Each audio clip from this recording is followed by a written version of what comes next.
smoke in a crowd and they walk by and I see it, might have been a part of it too. I can't, I just can't help it. That's a quick way to get me.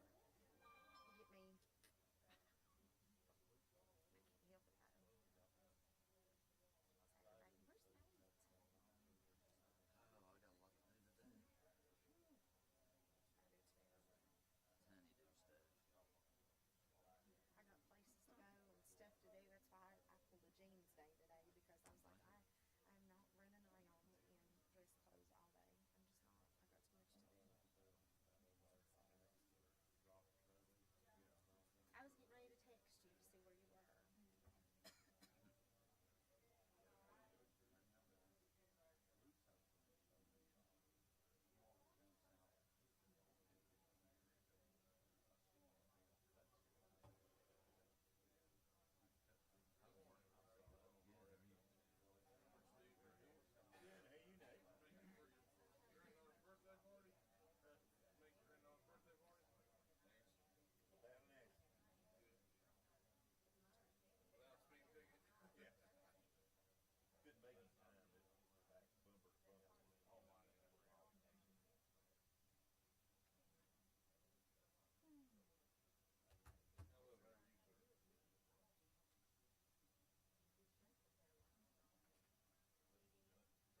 Let's go ahead and call the meeting to order. Mr. Lester, would you take roll, please? Yes, Chairman. Start off with call to order, roll call. Andrew Hensley. Here. Luann Wallace. Here. Tara Dye. Here. Dave Eaton. Here. Rebecca Dye. Here. And Nate Kaiser. Here. And Steve Breeding. Here. Sir, you have a quorum. Okay, if we stand for the invocation, we'll ask Jim Little to do that and remain standing for the pledge after, please. Most gracious and loving Heavenly Father, we thank you for this opportunity that we have to assemble as residents of this county, as Board of Supervisors, and all that are involved here, Lord. Lord, we pray that we're all here for a common goal, and that's for the advancement of our county, Lord, and what's good for our county. Lord, we may view different paths to this, but ultimately our goal is the same, Lord. Lord, we pray that you'll look down and provide a blessing, both known and unknown, that come upon us as individuals in this county as a whole. Lord, we pray for safety throughout this holiday weekend, Lord, that you would continue to bless the festivities, and Lord, bless all decisions, and give us the proper discernment on all that are making these decisions. In most precious and holy name we do pray. Amen. Amen.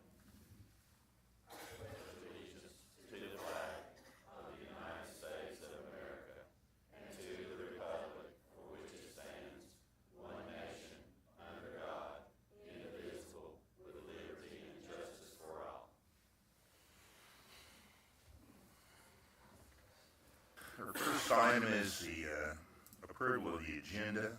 As everybody had an opportunity to look at the agenda, and if there are no changes, I'll entertain a motion to approve the agenda. So moved, Mr. Chair. Second. Have a motion and a second. Any discussion?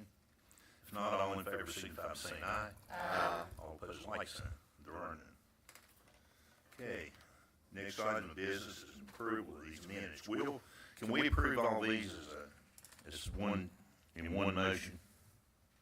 Is that, you're referring to just the minutes? Yeah, all three of them. You could take them up in a block if there's no objection. Okay.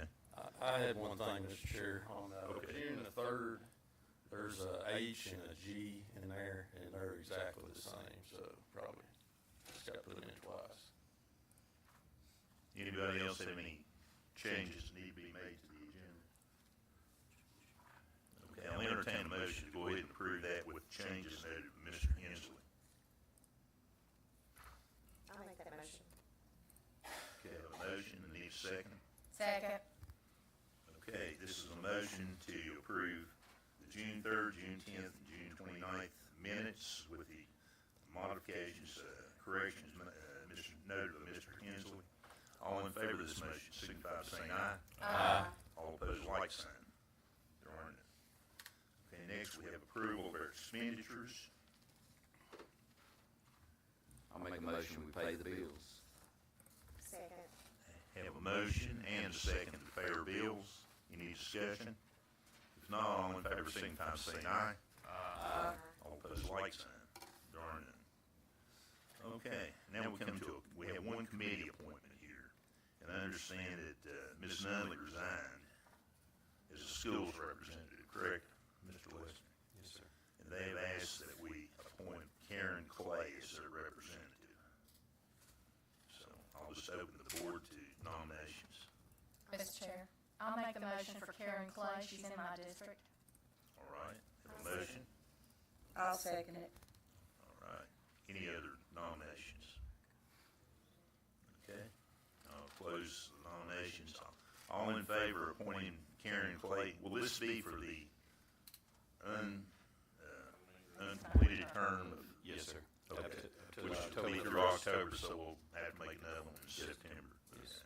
All in favor of Ms. Clay, signify by saying aye. Aye. All opposed, like sign. There are none. Okay. Okay, now we're down to citizens' comment period. Do we have a sign-in sheet somewhere? It's about out there.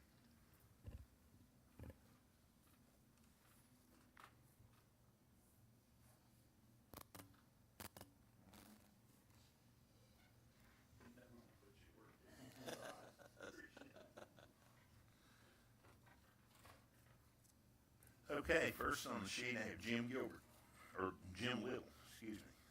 Which is wrong. I'm Jim Little, 1660 Copper Ridge Road, District 1. Coming as I did last, I won't say just last week, I was going to say last month. For the consideration, I appreciate the board approving the Ag Week for the county. And in conjunction with that, we have started a program. We're going into each of the schools, along with the public library, and doing an ag presentation there of a program that the state has called Ag in the Classroom. So we'll be doing that. And each, along with one private school so far has reached out, and that's the Learning Center in Castlewood. So we'll be we'll be going there and making presentations. If anyone else wants us to do an Ag in the Classroom presentation, let us know. The other thing is, well, I was looking at my clock. Gee, I can talk forever. But no, on September the 5th, we're going to be making presentations to these. We now have 39 Virginia Century Farms in Russell County. We had one, the Mead Farm, over in District 2, excuse me, they are out of District 1 or 2. High Point Road. One, okay. District 1 that just received their certification. So we have 39 now. We'd like to get more. We still have the largest representation of Century Farms in the Southwest Virginia region, so I'm very proud of that fact. But we will be making presentations to each of those at the Russell County Fair, Horse Show Night for the County Horse Show at 6 o'clock. That'll be September the 5th. And we are honored to have Matt Lahr, our Secretary of Agriculture, will be coming down to make that presentation. Also to view the fair, and hopefully he can be here in time to see a few other agricultural related things, including farm to table. So, you know, we'd like to make that a success. It's not often we get a chance to showcase our agriculture in the county, and we're very pleased as the TAC, the Experience Russell Tourism, and the Agritourism Subcommittee to be able to host this. So we hope that we can have a good attendance at the presentation that'll be there on the 5th, there on that. So thank you very much. Thank you, Jim. Tammy Garrett.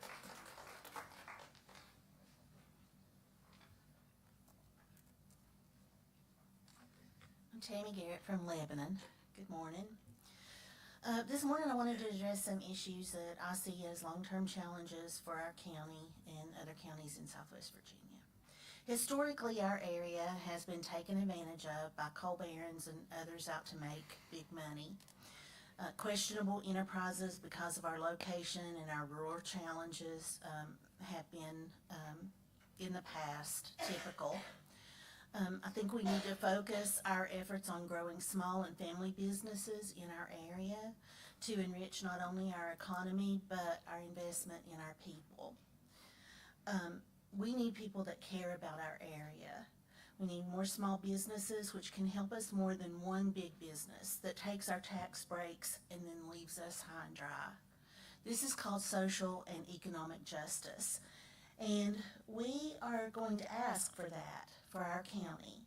No more being taken advantage of in our area.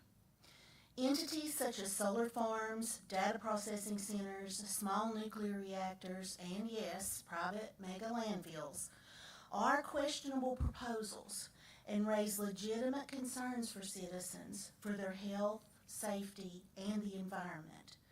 These enterprises are not comparable to a new grocery store or hardware store coming into the community.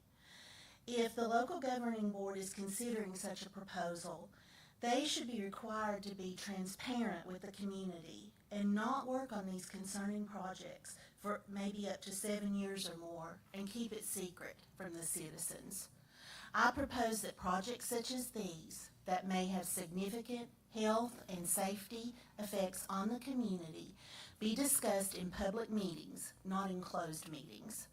Again, these projects are very different from a new store coming into town. A referendum for these type of projects should also be required. And lastly, we all know politicians and big money make poor bedfellows for the people. Our local government should not be tainted by conflict of interest and politicians and elected leaders being in the back pockets of millionaires. If you are in a government position and you are following the money rather than your ethics and your morals, your conscience should be telling you you're wrong.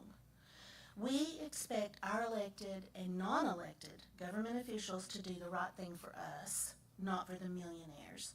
We expect social and economic justice for all Russell County citizens, not just the rich ones. Thank you. Thank you, Tammy.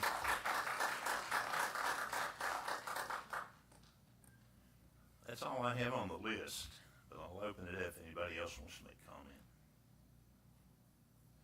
Once, twice.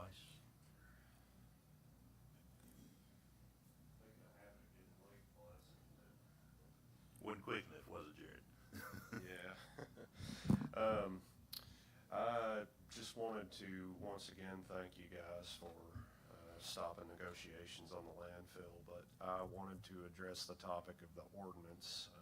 In 91 and 93, we had an ordinance that banned private landfills in this county.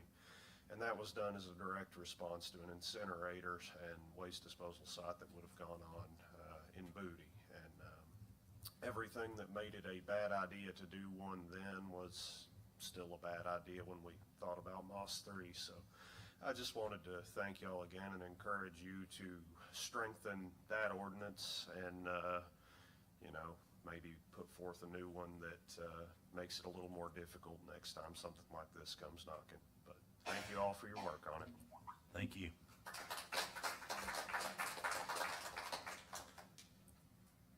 If there's nobody else, I'll close public comment and we'll get on with the rest of the meeting.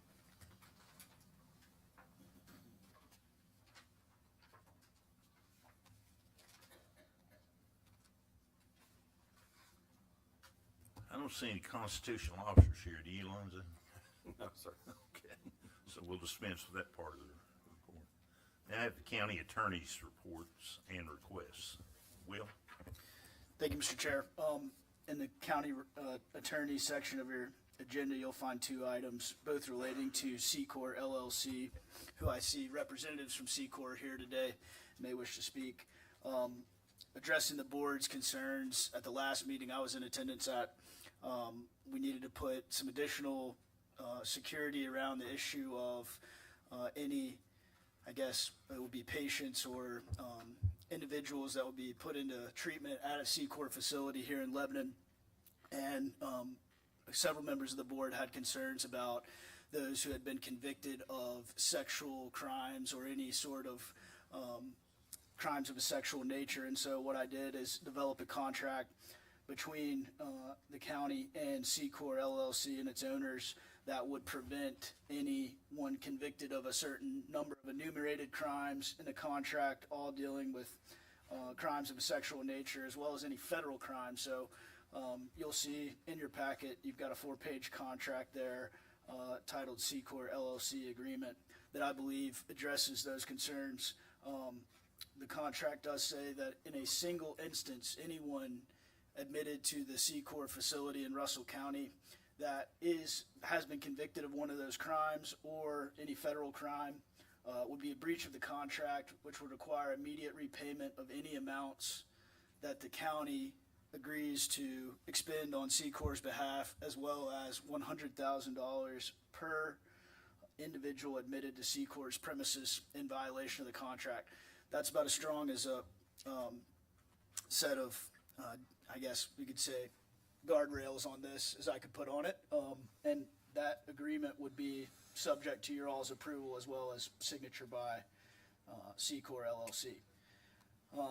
Additionally, should that move forward and you all do expend funds, I know that the Opioid Abatement Authority has approved, and the county administrator can back me up on this as he's had more back and forth with the Opioid Abatement Authority, but they've tentatively approved a $1.9 million grant to this entity for the purposes of treatment, which would be, I think, much needed in the area.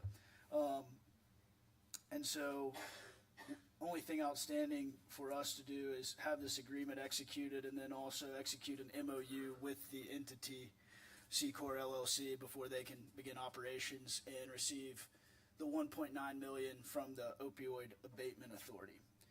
And unless the county administrator has anything additional, that would complete the section on C-Corp. Yeah, I do not. That completes the process. So what we need now is a motion to accept that contract. The motion will be to, you got two that's on here. First will be the OAA, the authority grant of 1.9 million. That's restricted only to capital cost, as it states in the letter, and that's what the agreements will have. What that means is that would just go towards the outbuild of it, the repair of it, to get the facility under for operations. And then the second one is the OAA grant that's within Russell County that's dedicated for the OAA recovery program.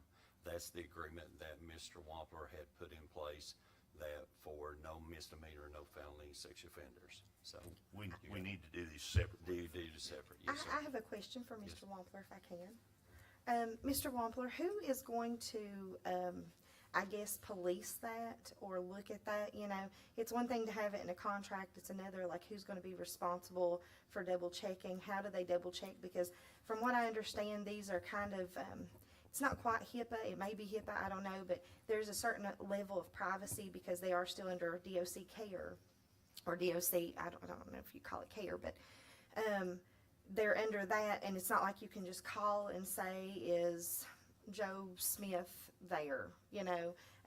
So how do we police that, and how will that help us? That's a good question. You'll see in section 2.2 of the contract, it requires C-Corp to ensure that any local, regional, state, and federal partners are aware of the prohibitions in the contract. And so if they failed to provide that and took those who are coming into rehab without providing this to them, then they could be subject to additional breach under this contract. As far as a regulatory entity by the county, we don't have an oversight committee set up for this type of thing at this point, and so we don't have an independent committee that would be looking out for it. But in the realm of trying to protect you all the best I can via the board's, I guess, statements at the last meeting, we also put that this agreement is to be assigned to any future owners. So if C-Corp was to terminate their entity and sell this business or sell this to another person, that this would be assigned to that purchaser. And it's required to be put into any contract that they have moving forward with any future purchaser or new owner, so that all of these obligations would continue to that entity or that individual, to make sure that that's not a way out of this contract as well. So that would, if he gets federal contracts, that would extend to that as well, or is this just DOC like with Virginia?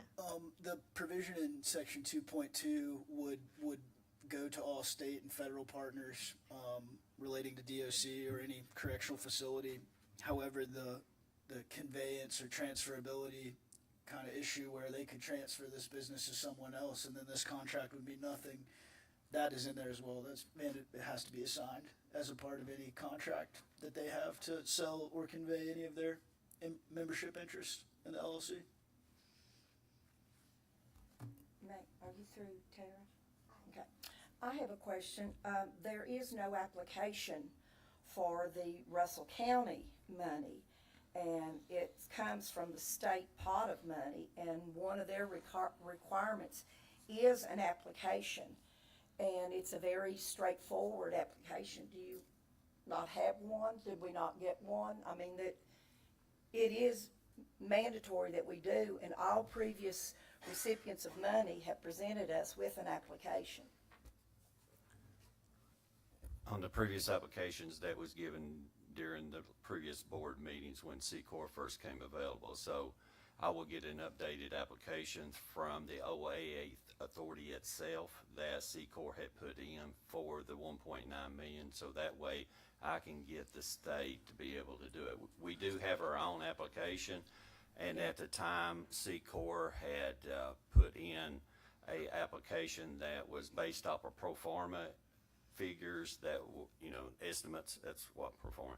So they were doing it on estimates, and I'll get a definitive update, financial, application from them upon the board's approval. Sure. Well, the application is very straightforward, who you're gonna serve, what they're gonna do, where they'll be housed, and a monthly, requirement of all purchase orders and contract services. You have to turn that into the state, you have to have a CPA follow it, and I'm just worried that it's not there. We haven't seen one. Okay. What is the, talk about treatment, what is the treatment, plan for people with issues with opioid addiction by C-Corps? Yeah, because I'd like to know that too. Because, this money is specifically for Russell County and opioid stuff, so. I'm Brian Blanton. I'm partner with Rotor from all CPAs. So I'll address the first question, which was the CPA following the information. I worked on the pro forma, putting the information together. We do a lot of governments for audits of governments, nonprofits, and so forth. So I've worked in this realm for over 30 years. So when we put the pro forma together to get the information, we will be tracking each pot of money as it comes in.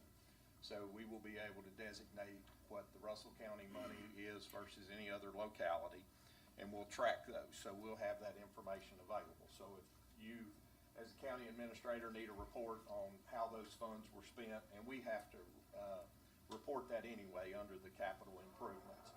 So from the record keeping and the financials, we'll have everything spelled out exactly as we have received the money and what part of the capital expenditures we did.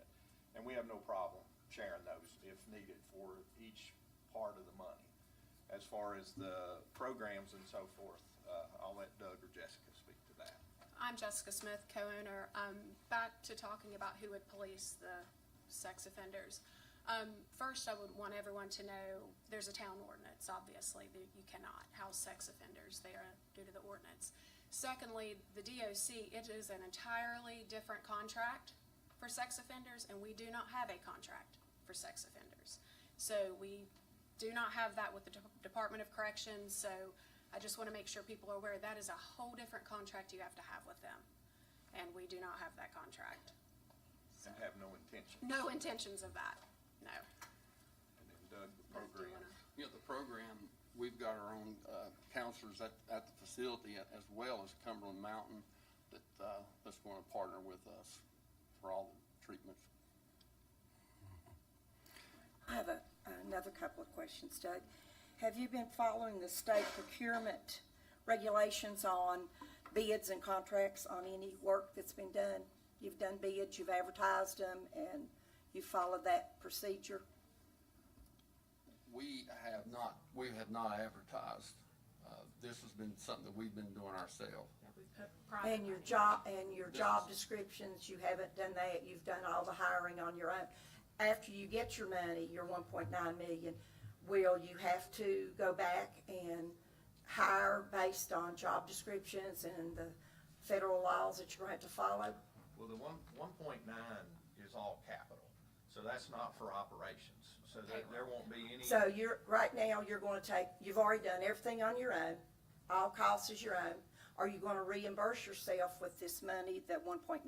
Some of the grants are specific. It depends on whether they have reimbursements. Some of the direct funds are eligible for that, some are not, but they will still be tracked as capital improvements. So even if it's a reimbursement, the original transaction and the underlying expenses will still be identifiable. So they won't be lost simply in the reimbursement. But no, under the capital improvements, there's no requirement that those have to be bid or anything in this process. And just to follow on the other side of the equation, as encumbered or restricted funds, let's talk our language, I've got to keep the other side of the equation on to make sure those encumbered funds are matching within the program, backed up by source documents. Yes, So- any encumbrances, Yes. you know, Yep. we track those, and we we will have that information. And those are reported not only to our independent auditor, but it's also reported to the APA and the OAA and to the court system. Yeah, because the They- APA does yeah. their annual Yeah. report, and you have your guidelines that you have to follow, and that's why we're gonna track each individual pot separately Yes. in the process. Yeah. One of my concerns is that, and a separate from, aside from the 1.9 million, because that was recommended by the OAA, is that right? Yes, sir. The $100,000 that we're considering is money from the OAA to specifically Russell County for opioid treatment and prevention in Russell County. My biggest holdback here is that this facility is not specifically for that and will not serve Russell County citizens as a whole.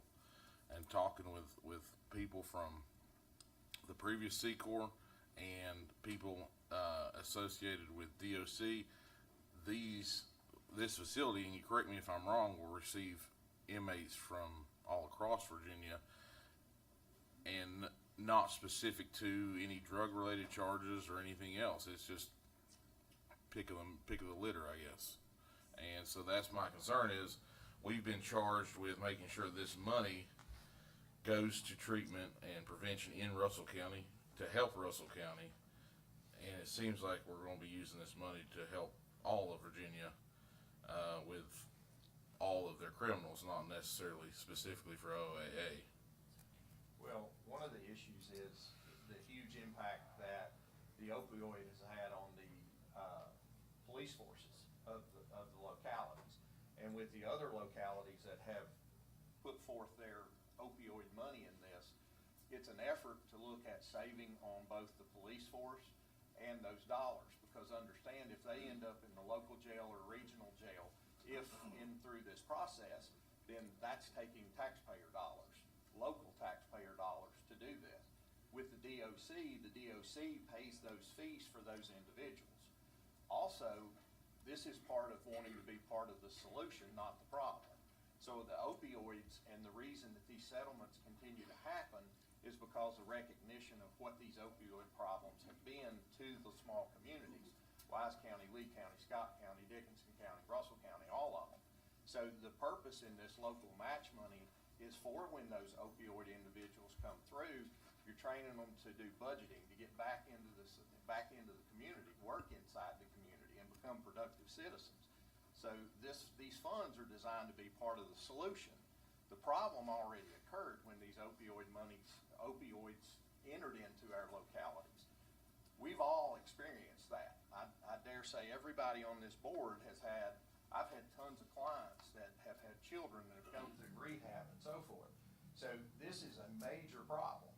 What this money, and the reason it was passed through to these localities, is so that we can be part of that solution and try to put the money back in. Hopefully it'll be a reduction on the police force, which they are overworked, and as we all know. So we're trying to take these funds, educate these individuals. Yes, there may be a few, but we have the ability to track, and we'll know who those are. So how many will be from Russell County? We don't know. We know that every county that we're dealing with has residents that are either released or come back into the program who have been citizens. So yes, it's impossible to predict, but it's all part of the solution overall for our whole region, not just one county as an individual. And just to tag on to what you just said, a lot of the other surrounding counties as a region has contributed to this. Wise County, Scott County just called me Wednesday, Tazewell County, Buchanan County, Dixon County. It's just like it's a regional partnership. So as y'all can attest, I mean, I understand that, but I'm like Nate. The opioid money, I kind of look at it as blood money almost, because we have all had experiences with family members passing, friends, whatnot. We've seen this impact. I mean, we were targeted. That's the reason we have this money. And I believe that it is our responsibility to make sure that the Russell County money goes to help Russell County citizens. That is my concern. I know it's probably everybody's concern up here. And the fact that, you know, and I think the program's gonna be good. Now, don't get me wrong, and you've already qualified for money. I think that's wonderful. But my concern is what with our money, I'd like to see more of a prevention type thing. I'd like to see it specific to our citizens. That's just my concern. Terry, you're gonna have to address that in a different. Prevention is not a part of this. Yeah. Treatment is what they're talking And we are helping get And people back in the workforce here, and as we all know, everyone's hiring, they need workers, and there's ways that we are gonna contribute back to Russell County. Having had some previous experience with Secord when it was operational before, I wager 99.9% of the people coming through there have had not only problems with law, but it's brought on by drug-related issues. So I haven't met any of them, and I employed a lot of them, you know, doing work that has not had a issue with drugs. With that, Mr. Chair, I'll offer a motion that we approve the OAA cooperative partnership for $1.9 million. Have a motion to have. I'll second it. I have a motion and a second. Is there any further discussion on this issue? If not, all in favor of this motion signify by saying aye. Aye. All opposed, like sign. Okay. Now we need to address the $100,000 in Russell County money. I understand that the application will need to be updated. Is that correct, Lonzo? And I can get that from you. Yes. Okay. I'll make that motion to go ahead and approve that. Pending submittal of the application. Yeah, pending submittal of the application. The update of the application. Yep. I'll give you a second for discussion. Okay. I have a motion and a second. Now we're open to discussion. I think Ms. Dye had those issues. Yeah, I mean, you know, it's a very straightforward, simple application, and I need to see it and read it and digest it, and you know me, the school teacher in me, I'm gonna have that red ink pen and my highlighter, and there's no application in front of me. I can't make a judgment on it. Also, Mr. Chair, I want to ask, the county administrator advised us just a minute ago that money from other counties have been dedicated, so to speak. Yes, So ma'am. I may have read that, but could you refresh me on that when Yes. Scott County gave? I'll let them speak because they're working in partnerships with the courts and the other counties.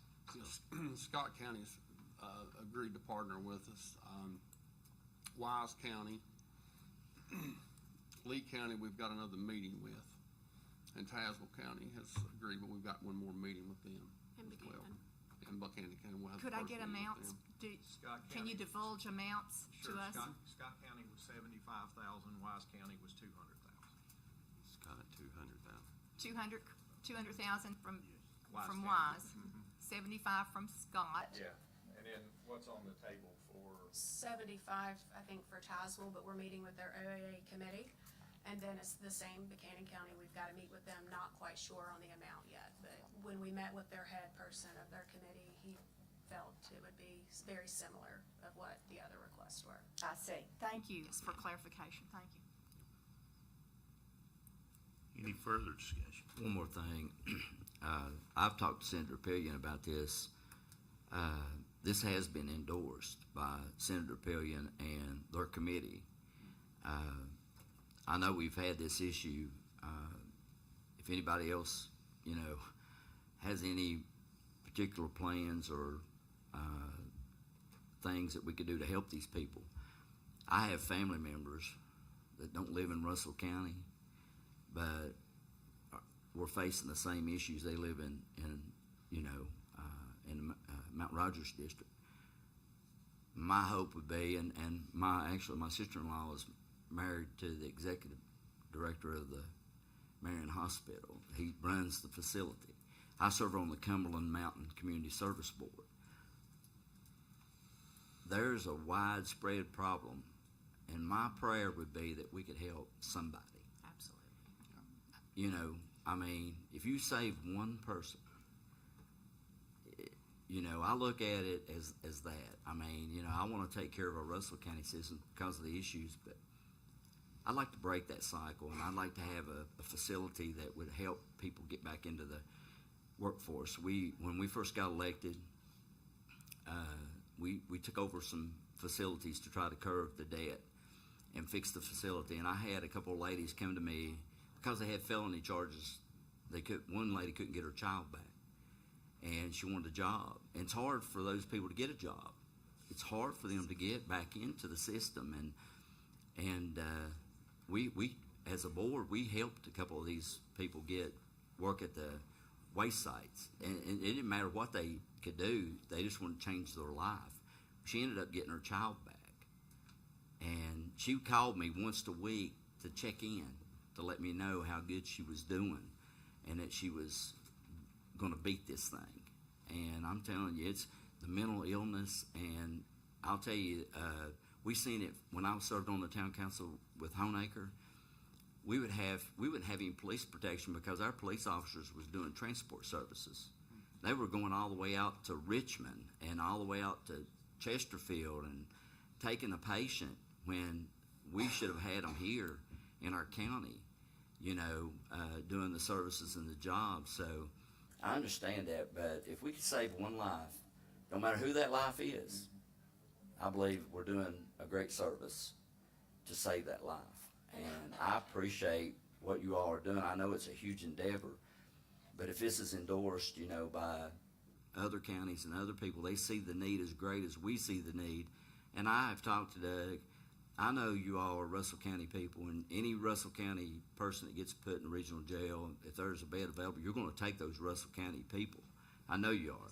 Yeah. You know, so I know you can't commit to a lot of that stuff under the contractual agreements, but I know you're going to help our citizens. I do know that. I feel like you will. Absolutely. Mr. Chair, one more question. I know Yes, ma'am. that the agreement says certain restrictions and certain things you can do, but it also says here that in its effort to rehabilitate individuals at this facility, only upon reasonable security and assurance in this contract that the covenants herein will be strictly followed. So the covenants I know are in this, but that the $100,000 that we're talking about today from the Russell County money, that goes to just strictly rehabilitate those folks who are coming there. Does that take care of salaries? It doesn't take care of paving your driveway or fixing your, That's what the capital improvements. the 1.9 that we've given you. Is to cover So we're all down. capital facilities Okay. and so forth. So, can you have a roundabout, something that you're gonna do with this that just goes strictly to take care of the folks that Well, come? to run the facility, there'll be approximately 20 employees when it is fully occupied. And those will be good paying positions. We have made sure, and in our forecast, we had the information that spelled out those. There are other things that come into play as far as making sure that you have to have the drivers for these vans, for a lot of the different things that are there. So the capital part, as we fill in those pieces, then we will know better what we will be able to do with the other funds. There will be some items that will come up that are unanticipated at this point. If you would like, you know, we are going to track the money separately. So we will have the ability, if we need to show exactly where we spent the $100,000 that came from Russell County. And, you know, again, in the operation of a facility, the fact that we're not gonna have to use any of these funds for capital improvements in any way gives us the ability to run the facility to the highest level. We wanna make sure if there's any Russell County citizens that come in, we're able to take care of them. I think we will see the programs as far as what we're able to offer them on the rehab side expand. You know, the budgeting, teaching them how to function. I mean, you'd be amazed at what some lack of skill set some of these individuals possess. So as we say, we've got to turn them back into the community, and we want to turn them back in as taxpayers and good citizens and stewards of our community and what we represent. So those programs will continue to evolve as we do this. Right now, we don't know every need. We just know what our pro formas show, what we anticipate the expense to be, and we'll be glad to come back and update after we operate and we have a better feel for how things have settled in. But as in most cases, your initial forecast is gonna be tweaked some because there's gonna be things come up that we're not aware of right now. We've tried to do it to the best that we can, but there will always be some unknowns. I guess one of the bases of your program is that that the people there are available and you help them try to find employment while they're there. Absolutely, and we transport them to and from work. We provide that, and then it's not just finding work for them so that when they get out, they have that established, but we also plan to help with housing, helping if someone needs a purchase of a vehicle, getting things to hopefully that they're not back on the streets and back in the system again. And you provide meals. I mean, there's staff But to help. you all don't do the rehab, correct? You go to like Cumberland Mountain or something like that? Yeah, they're gonna be going to Cumberland Mountain, but we're gonna also have our counselors at our facility as well. with So all you the will be hiring fire. counselors, so so tell me about that. Are you gonna require them like, I don't know, once or twice a week? Yeah, just ballpark. It's so many hours, regulated by the DOC. Yeah. How much a day are you charging DOC for the, I guess, the peers? Our contract's for $87 a day. $87 Cover everything. for each person that's there. Yeah. What's that $87 cover? Covers room and board, And food. food, transportation. All operations. I mean, Yeah. it's, the whole forecast is based upon the DOC gives you those figures, and then you have to try to figure out how to operate it under those costs. Yeah, payroll, benefits for the employees. And that sounds like a lot, but it's not. When you 87. It's not. I just told David, I don't think I can live for 87. No. Well, and that's why these forecasts, I mean, they were worked, reworked. So every dollar that we can get, as I said, to try to expand these programs, we want it to be a success and we want it to work the best. So every dollar makes a difference. Now, you all said that you're gonna take 50, correct? We have a contract for 50. Through the state. We can house 80. Okay, So saying that, if and we you're gonna- have, I'm sorry.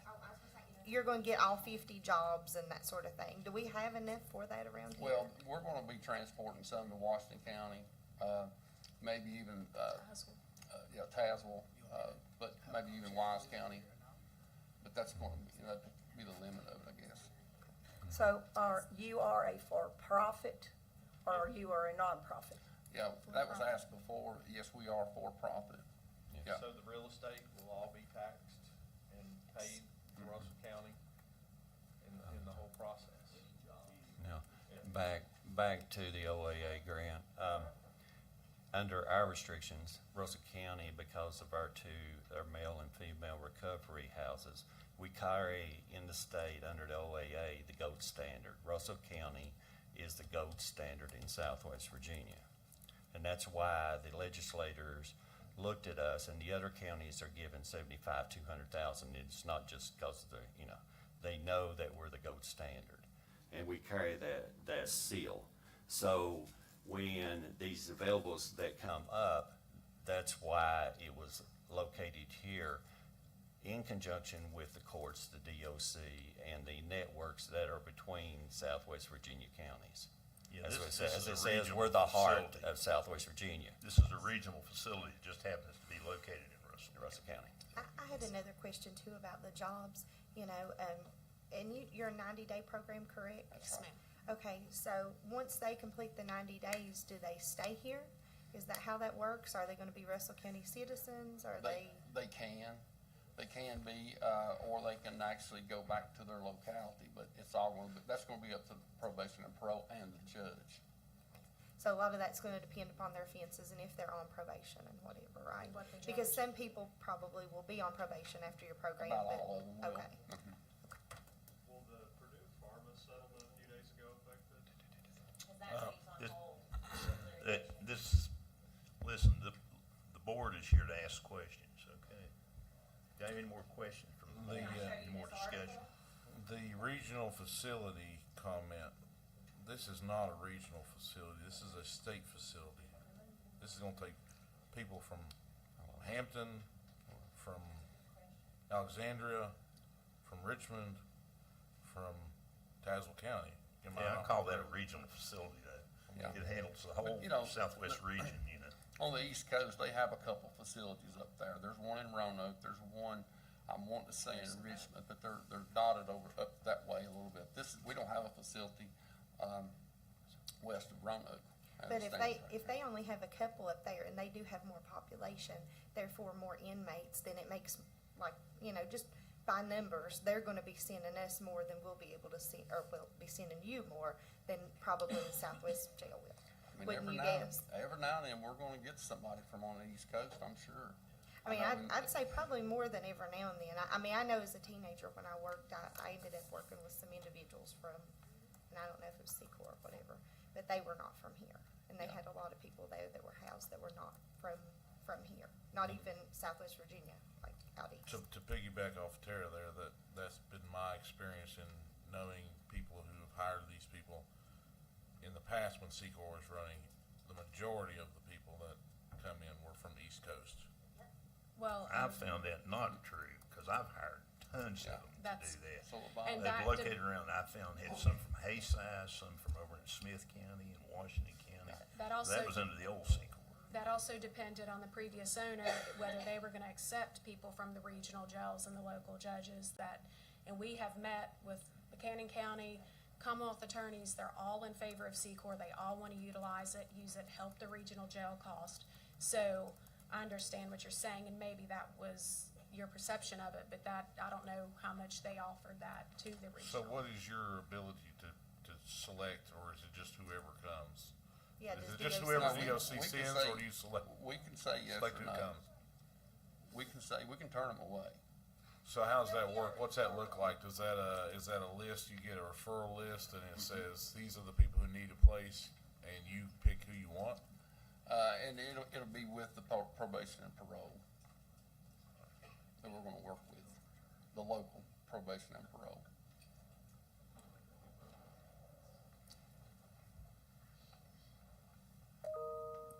Any further questions? We ready for a vote? As I understand the motion, David, or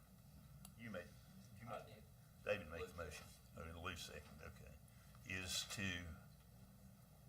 award the $100,000 pending submittal of an acceptable and approved application. Am I correct? Updated application with current estimates, financial estimates. Okay, so that is the motion. Rebecca's gonna review it. You said approved, so we have to approve that application before we move forward after this? Would that not be better to table till we see the application then? I think we're in As vote Rebecca was- mode now. Well, could we do it, I mean, we're subsidiary? We're in vote mode now. Well, Okay. you still make a subsidiary motion during consideration. Quiet, let's hold it down in the audience, please. I'd like to call the vote. Let's call for the vote. All in favor of this motion, raise your right hand. All opposed, raise your right hand. I will abstain until I see the application in front of me. I'm an abstention. So it failed 3-2, so you need to get the application into us ASAP, okay? We'll have that to you All right. Monday. Thank you. How does that make you feel, Steve? Randy, if you wrote, I did not say that. Don't see you flash in this meeting. Who said that? Well, don't worry about who said it, but I Chad, you know where the door is now.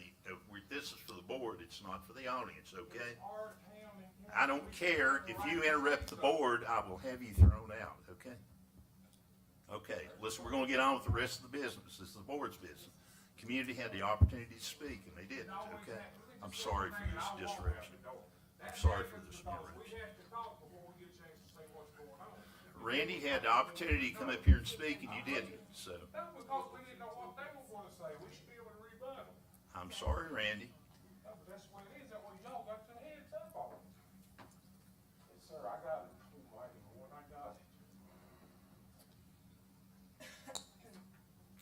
sorry for the disruption.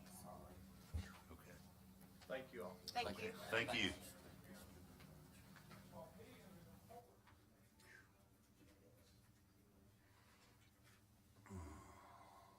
Okay, does that complete all your proposals, Will? Mr. Chair, yes, it does. And just as an informational item, I think there's 3 separate pots of allocations for the opioid abatement authority coming to Russell County. It's $14 million, $15 million, and $14 million from various manufacturers of opioids. And so with this $100,000 allocation that you all are considering, it would be a small portion of your total allocation towards other efforts mentioned by the board, prevention, other rehabilitation, other treatment. You'll have additional funds, I think, left over. So you said 14 million, 15 million? Let me pull it here. Mr. Chairman. Mr. Chairman and to Supervisor Kaiser, Russell County has in their first allocation $14.4 million, their second allocation $15.15 million, and in the third Janssen payment, that one is $14.4 million.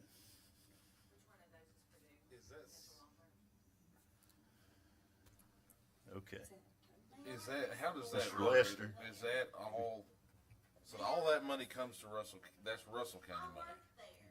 That's correct. Can you give us a total? Listen, please. Time for public comments over. We have to get on with this business. We've already resolved this issue. Mr. Lester. Who does that Continue. specifically Can you- come from? It's the, Mr. Chair and to Mr. Kaiser, I think the Opioid Abatement Authority is who the settlement is with. The Opioid Abatement Authority is who the manufacturers pay as a part of their court-ordered settlements. Then the Opioid Abatement Authority allocates a certain percentage of funding to each locality in Virginia.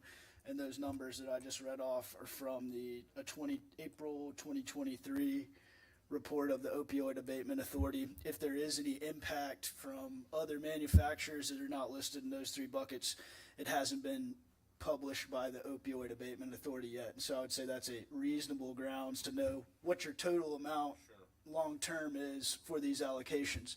And so that was my only point in raising that, in that this $100,000 is not your only opportunity to address opioid abatement and the societal harms that it causes. So does that money come to us in just certain spurts, or Mr. Lester, how's that? Go ahead. As y'all have seen during the previous couple of board meetings, y'all have appropriated OAA funds. So there's 3 pots of money. There's the OAA state. Then there is the one that's regional, that's partnership, yes. And then there's the ones that come directly to Russell County.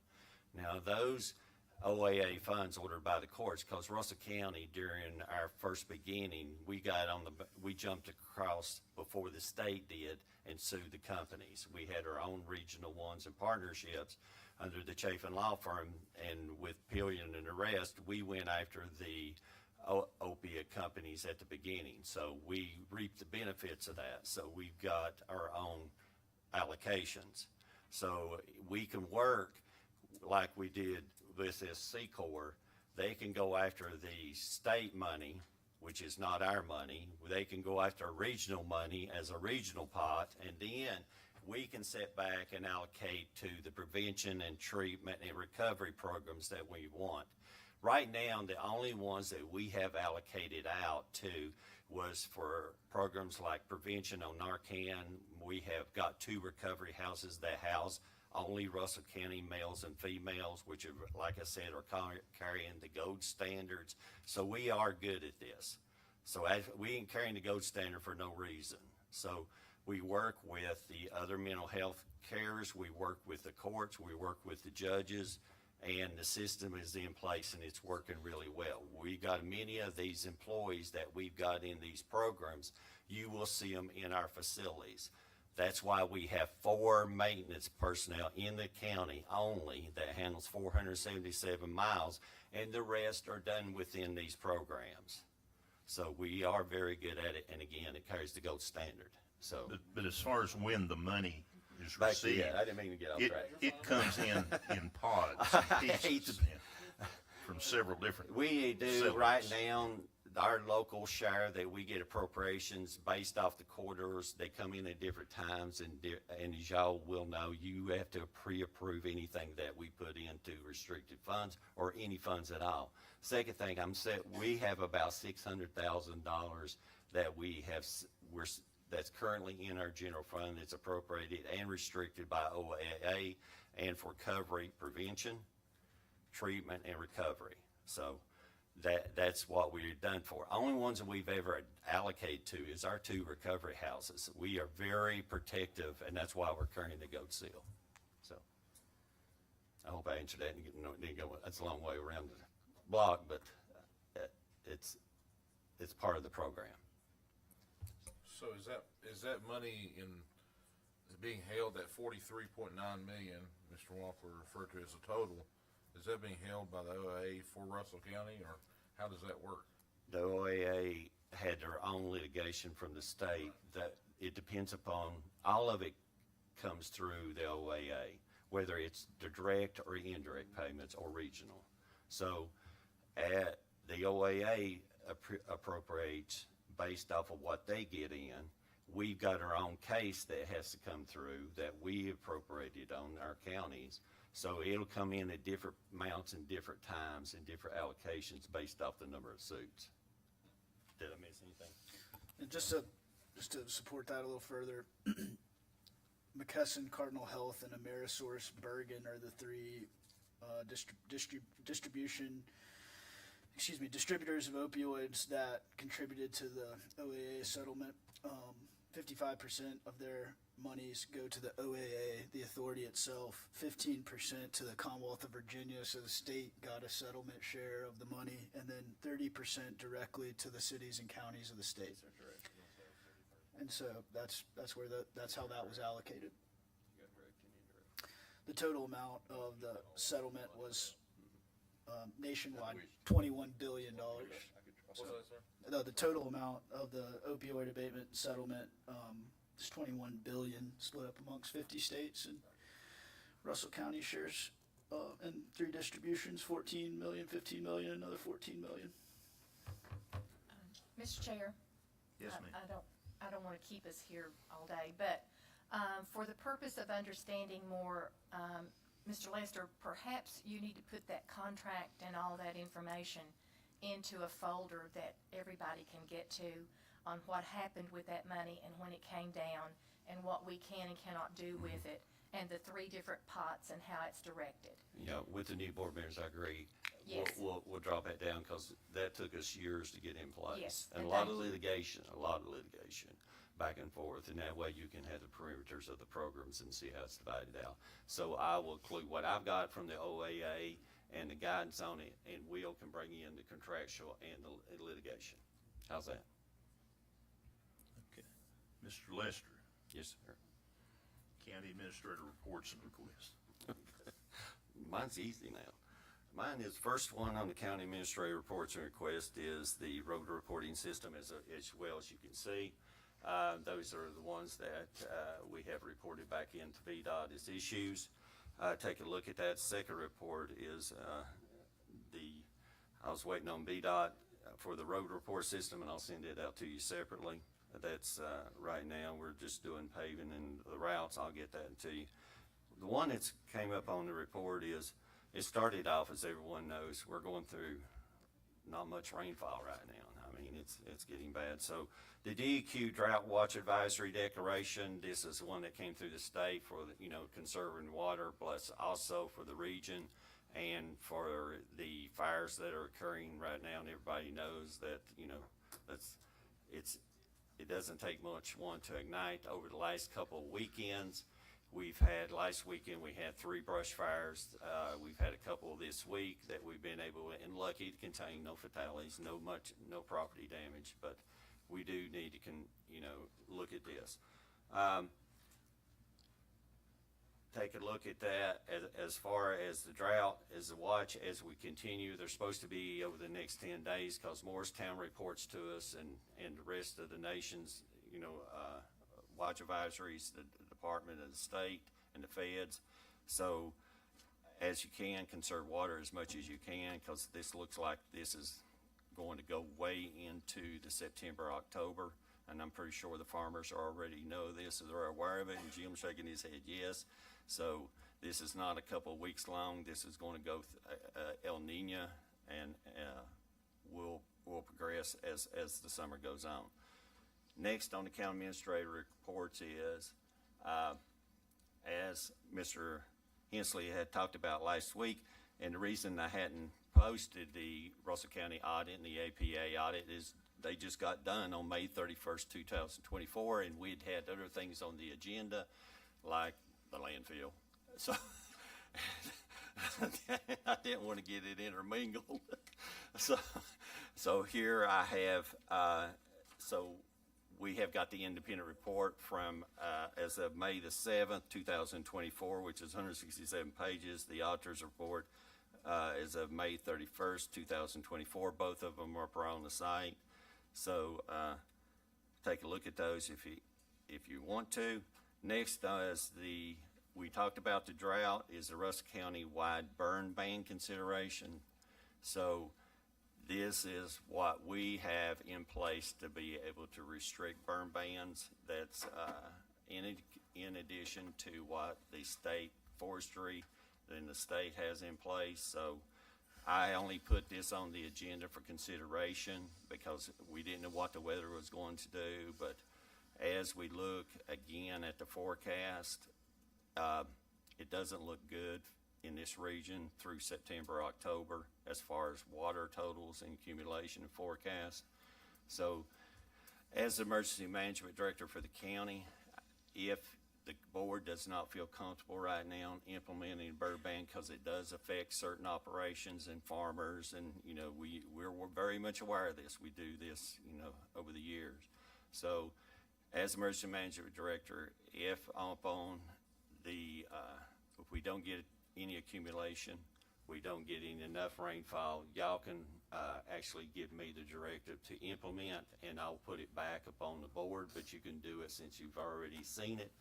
And this is the enacting date of that, what we do. I'll pull the board and then enact the burn ban. So you have an alternative. You can either do it today or wait and give me authority later. I'll make a motion to give our county administrator the authority to issue this based on certain conditions as it continues to get dry.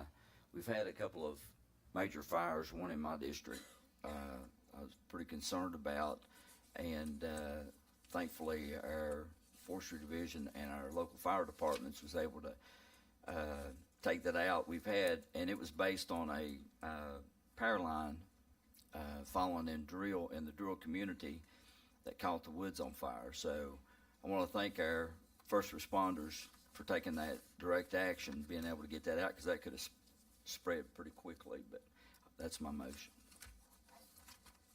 Second. Motion and a second. Any discussion on this matter? If I may, Mr. Chair, I don't disagree with that, because we have seen some major things happen, particularly over in District 1 when it was dry and it burned up the whole courthouse estates area over there. But anyway, remind me, does the fire departments, are they in agreement with this? Have they been approached and they're saying that this is something that we need to see right now? I have talked to the fire departments, and they are very concerned about it right now. Have I contacted all of them? No. But I didn't think that we'd need to, because my biggest measurement and monitor is the farmers. Between the rest and what they need to do, and in conjunction with the fire departments, because the fire department gets it when it's already started. It's already too late. So the farmers are the biggest gauge. So they'll say, this is what we got coming up. This is how dry we're seeing it. This is what we cannot do. So Andrew could probably speak better on this than any of us. So, but for right now, I use a combination of multiple measurements. So. Then I have nothing else. Thank you. Anybody else have any comment or question? Can we put this to a residential restriction immediately and leave agricultural as an optional where you can enact that later if needed? As the governing board, yes, you can.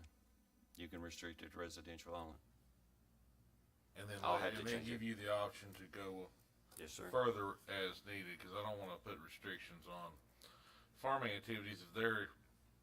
Most farmers are pretty responsible as far as making sure they take control of what they've got, but things can't get out of hand, and we've seen a terrible drought. But residential, I think, as far as burning leaves in your yard, that could probably wait for the time being. Then, since we've already had a motion and a second, I think you'd have to submit that as a secondary As a motion. subsidiary Yeah, motion subsidiary, yes. to immediately do residential ban and leave it up to the Farmers. Yeah. administrator, the director of emergency management to enact further on agriculture or on industrial fire. Well, based off that motion, I will amend the resolution for those for residential, and I'll put in the one for agriculture as based off of emergency and need. I'll Of the give governing Mr. board. Kaiser a second on that one. Have a motion and a second. Is there any further discussion on this? If not, all in favor of this substitute motion signify by saying aye. Aye. All opposed, like sign. There are none. Thank you. Thank you, Mr. Kaiser. Thank you, Mr. Eaton. Next on the county administrator reports is, again, we talked about retail and business, and that's good to help our county grow. So here on the next one on the county administrator reports is, this is the Tobacco Regional Opportunity Fund approval for the performance agreement between the Russell County IDA and the Siemens Equipment Company. On behalf of the Tobacco Commission, the Russell County IDA's request for grant and loan the tobacco fund in the amount of $133,000 to assist the Siemens equipment growth in Russell County.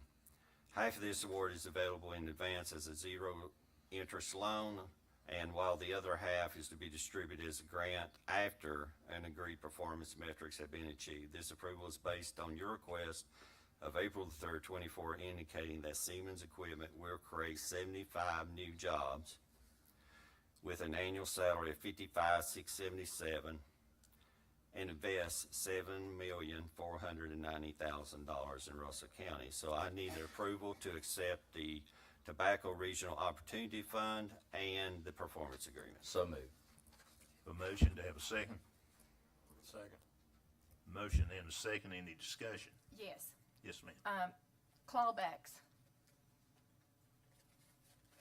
Does the Tobacco Commission take care of their own in this? Yes, ma'am. I just need to hear you say Tobacco that. has no, I think there's, throughout since the North of Grumman, which we were very successful in, but we had to litigate on our own, this board did. Every IDA contract's gonna have clawbacks. And I can't speak no more of that, but the attorney can. Mr. Chair and Supervisor Wallace, Tobacco Commission has extensive grant-making experience, and their clawbacks would be outside of what the board can do relative to this application. I understand they do have clawbacks, and they do have performance. That the very nature of this is to make sure that they're following their performance agreement with the state entity. Well, Tobacco Commission's its own entity, but with tobacco. Okay, so the IDA is doing their due diligence. The IDA has done their diligence with this prospect, and believe an announcement from the governor's office is coming out soon on Simmons. But I think that's a very positive thing for the county. We had a company that left the building that now Simmons is inhabiting, and glad to have an employer there now working to hire additional people, continuing to expand in the county. It's a good thing. Thank you very much, Mr. Chair, I'm done. Okay. All in favor of this motion signify by saying aye. Aye. All opposed, like sign. There are none.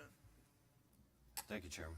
Next on the county administrator request is the Department of Criminal Justice Services for the school resource officer grants. These are still coming in.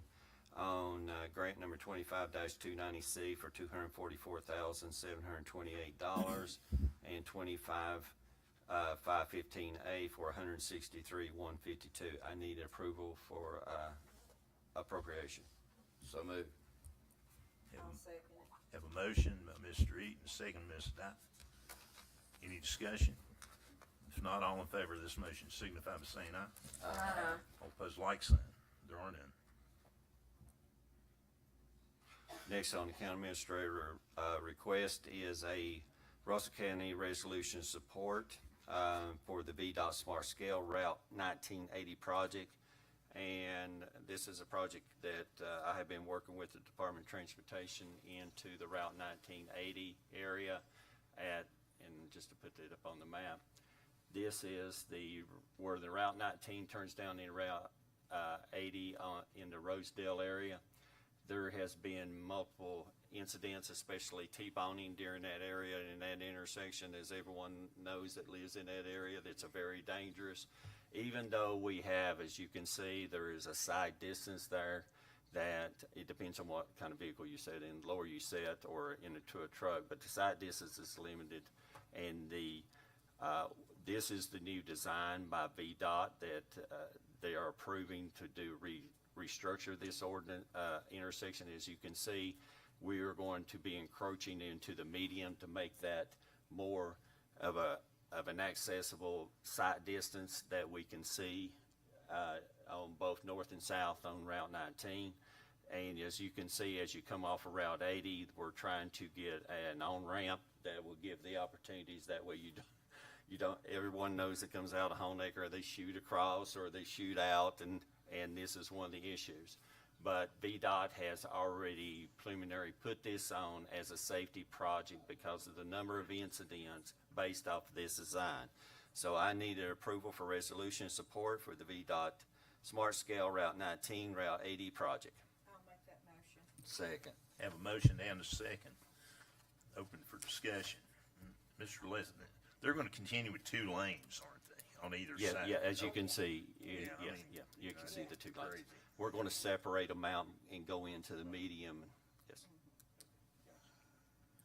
Any further discussion? I just want to say that congratulations to VDOT. I think that looks outstanding, and it makes perfect sense to me. Very good. I've worked in Tazewell quite a bit and been traveling that way in mornings and evenings. And in the wintertime, the sun is right in your face. It is. If I'm going north in the morning, it's right there. If I'm coming home in the evening, it's right there.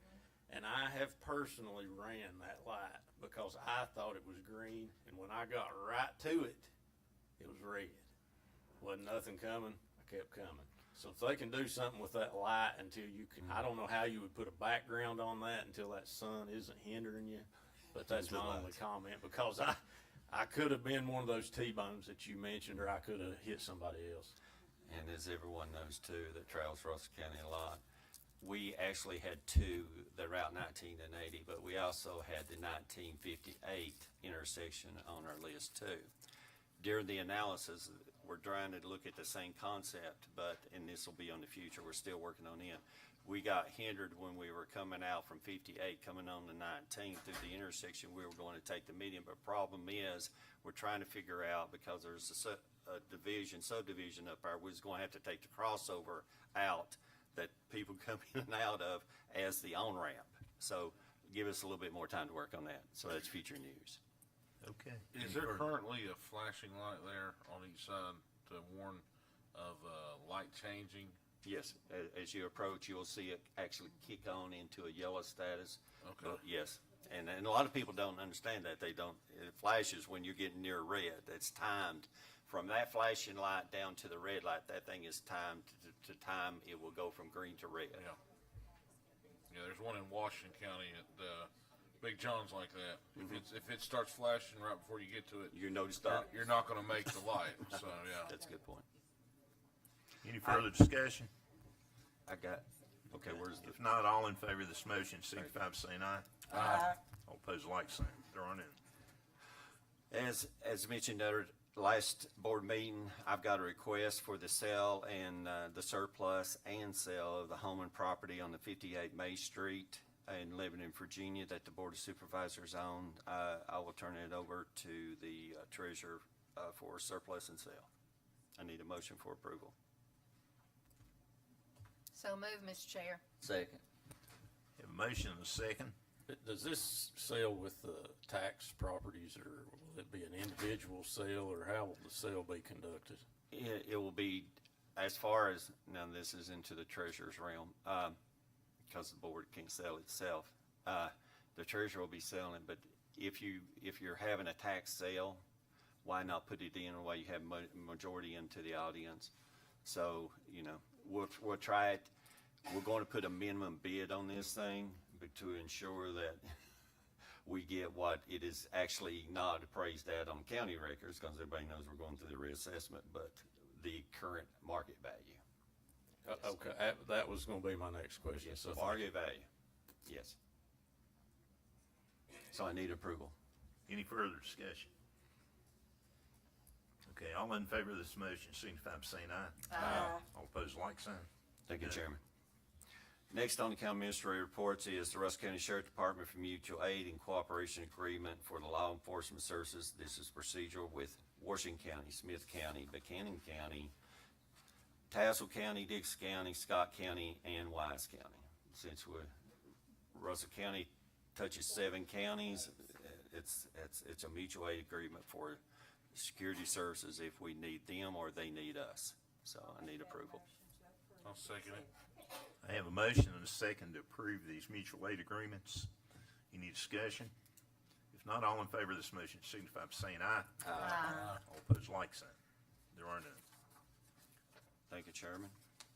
Next is on the county administrator reports, is the Russell County Planning Commission request that the Board of Supervisors approve the survey that of Ralph and Rhonda Hale, the 4.450 acres to Jeff Gross, combining lots 2 through 5 in the subdivision of the old Honaker Road, was acceptable based on the county subdivision ordinance. I need approval for that Planning Commission request. There are 2 plats for approval. Yes, sir. Okay. And the second plat is the Planning Commission requests that the board approve. It has reviewed the proposed plat from Advantage LLC and Donald and Norma Sullivan of the new acreage, Donald and Norma Sullivan of .627 acres, and Advantage LLC new acreage of .900 acres. Boundary line adjustments on the US 19 highway was acceptable based on the county ordinance. I need approval on both. So moved. Are we gonna do them together or separate? You can do them together. You can do them together. I'll make my motion I'll on second both of that. them together. Let's do them together. Okay, fine. Discussion. I noticed on one that there was 2 notes. It was on, for Mr. Gross. How do we handle that the surveyor says there's a misclosure of 2 feet here, and the second note, there was a misclosure of 9 feet, and then it says there's no title report furnished. So there was no attorney reviewed this. Do we go ahead? I mean, what's the ramifications? I don't want these folks to get in trouble and lose part of their property or gain something. How do we do that? Do we just let their attorney handle it? Terrence, the planning commission addressed all that. Yeah, Will, you were there when or Mr. Wampler, you were there when we went through all these, right? I was. Which plat, The one Ms. that's Dybert. for Mr. Gross. okay, No, The one that we had questions about with that fence, right. but, yeah. I think it was determined at the planning commission, that there would not be a conflict between the owner of the Leslie Kenneth Hale property there to the, to the north. There was not conflicting ownership of those 2 tracts, so unless someone wants to sue themselves over a boundary lines dispute, that And probably she was unlikely to asking happen. specifically about the notes on there. Right. It would be a private dispute at that point. It wouldn't be something, okay, as long as we don't get in trouble with it, okay. Thank you. Anything else? Yes, there are plans that excuse me, there are plans that we have to review that vote on, but there's also just informational sharing things. Can we get that separated out? We can, ma'am, and Ms. Dye and us had some discussion on this, and there's been a little turnover into the planning commission, so we'll get the ones that are exempt and non-exempt, and the ones that run through, and we'll talk to Philip and the rest, and we'll get all these straights. It's more of a reporting issue to make sure y'all know what went through, and what was exempted, what was approved, and what y'all's responsibility is. Yes, and also, thank you, Mr. Wampler, for your report. So if the attorney's report can be included in that so that at least we'll all know what's going on with that. Happy to. Thank you. Okay. Call for the vote.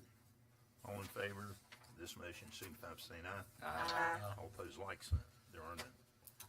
Thank you, Chairman. The last item on the county administrator reports and request is the Commissioner Revenue Association meeting travel request for Frida Sweeney and Crystal White. I need approval for I'll travel make request. that motion. Second. Have a motion and a second to approve a travel request. Any discussion? If not, all in favor of this motion, signify by saying aye. Aye. All opposed, like sign. There are none. Chairman, that concludes the county administrator reports and request. Okay. Board discussion and reminders. Mr. Hensley, you have anything? I don't have anything today. Thank you, Chairman. Ms. Wallace? Yes, on our road request or our road report, we had a submission in there for Banner Street, GB Short Street. I think GB Short Street is just labeled for 911 matters. I don't think it is it a public street? It is not. It's a private street. That is correct. Okay, so again, I'm asking. We do look at those when Are it comes. you sending back, when you get these, you're sending this back and saying, Yes. this is not a main- germane not to main our road. topic Yes. here? Yes, ma'am. Okay, also Blackstone Lane, they said they have a sign down, so that's up near the Sun Convenience Center in that neighborhood. So if you could see about that, having that fixed. I got one sign crew that VDOT's got. That's yeah. Okay. All right, very good. That Thank goes you. through the whole region. I have nothing else, Mr. Chair. Thank you. Tara? Mr. Lester, I want to thank Yes, you for getting back with me on the stuff with Cleveland, you know, with the, gosh, what was it, the trash and that sort of thing. Community center. Yeah, Yes. and the picnic tables. Hopefully we can get that taken care of. I had a few people That's a asking very me. neat idea. Yeah. And so also, I had a question. You know, you turned over FOIA to the law firm, correct? And Yes. I had a few people ask me, is that going to affect our legal prices? You know, because obviously we're going to have to pay for that. And also, will that affect the price that the public would have to pay? Because I know that some FOIAs charge, I'm sorry, my voice is going, y'all, that, you know, some FOIAs we have to charge for depending on how large they are. That is correct. Well, right now, in our FOIA, as you'll see on our website, you can there's a FOIA form and there's a FOIA fee schedule. Right now, and as you know, under the Code of Virginia and the FOIA, there has the FOIA Council and the code recommends a reduced, be able to give transparency and movement. Now, normally, throughout the years, you get FOIA requests for building permits. You get titles, searches, you know, normal day-to-day housekeeping, what we call housekeeping stuff. You know, somebody's wanting to know, okay, what does this run, especially a lot of realtors. I get a lot of requests from realtors going, okay, what's the appraisal on this? Where's the tax? Where's the ID card? But I'm not getting too far out. But they're very simple. And those we can handle on the day-to-day. We'll handle those in-house with us. We won't charge those. But as we keep the fee schedule down, which we will, me and Will have discussed this, if it comes up to one of the big ones, then if it's tying up staff for long durations and multiple staff, then that's when we'll charge. And we can only charge legally by law also the rate that we make. If I'm using somebody that's $15 an hour, I can only charge $15 an hour. So I can't make any money on it. But we're going to still be conservative with it, just as a separation. You know, as this. If you look around the 95 counties, and if you throw in the other towns of 133, all of them together, the majority of them either they are an attorney or this. I had done this for 30 years. I was trained as a 4-year officer through the state, so I had continued this as not, at the time I was doing it, majority of them, on my own to save county money. And that's just the way it is. No disrespect to my Will sitting here as attorney. I just did them on our own, and we handled them on our own and reported on our own. But we will still, get back to your question, we will keep it suppressed. So everybody has an opportunity. They will get what they want. We're very transparent. That's why you released, as one, as you know, on the landfill, I think, 300 or 400 documents, and that was it. So to be transparency, that's the way the board wants to move, and that's the way they'll move forward from here on out. So. Thank you, Mr. Lester. Yes, I ma'am. just wanted to make sure to clear that up because I did get a lot of questions about And that. I hate to took so long to get through but I was trying to get everybody assurance that if you want anything, come and ask me. Well, I do appreciate that. And the only other thing I have, Isaiah 117 House, we're doing a lemonade weekend this weekend, July 12th through 14th. If you look on the Facebook page, all different people, it's competition. They're getting together, lemonade stands, come out and support it. The lemonade is free, but please donate. But we're doing all different stands. And so just check, see which organization you want to patronize. Personally, we'll be out here at the ballpark, so come see us. But I appreciate y'all. Have a good day. I'd like to also address a situation that I think we all, in all of our area counties, have these either due to road construction, but there's a couple of fatalities on Route 67 in Swords Creek. And now with my discussions with VDOT, they say that could possibly been some slick roads or some things that had spilled on the road.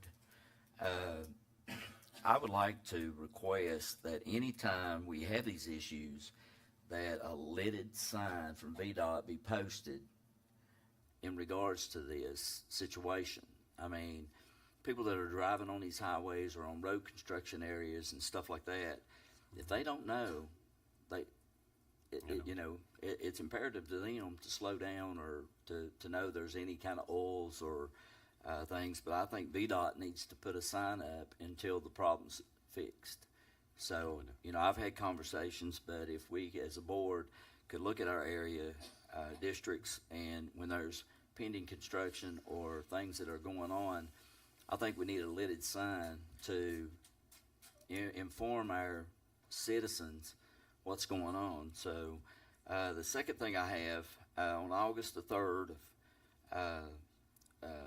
at the new Honaker Amphitheater, they're having, it's free to the public.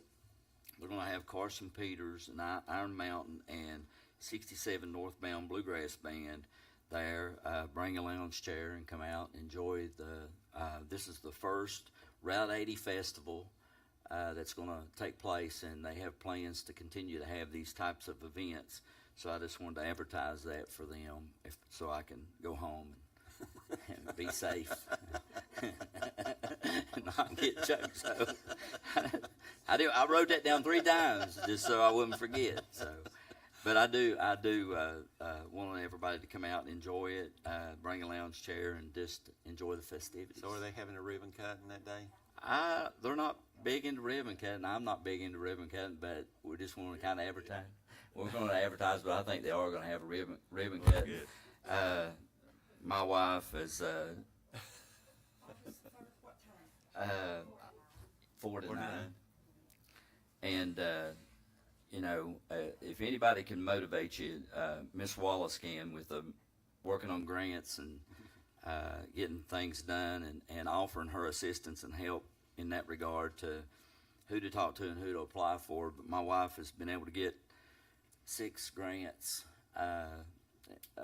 to be able to help the town move forward and bringing these things here. And I want to thank you, Ms. Wallace, for offering up that help and any kind of information that you would be willing to provide to us to be able to get these things.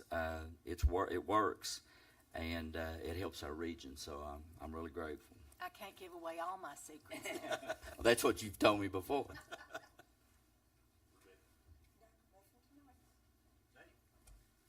Good, thank you, sir. Right, okay.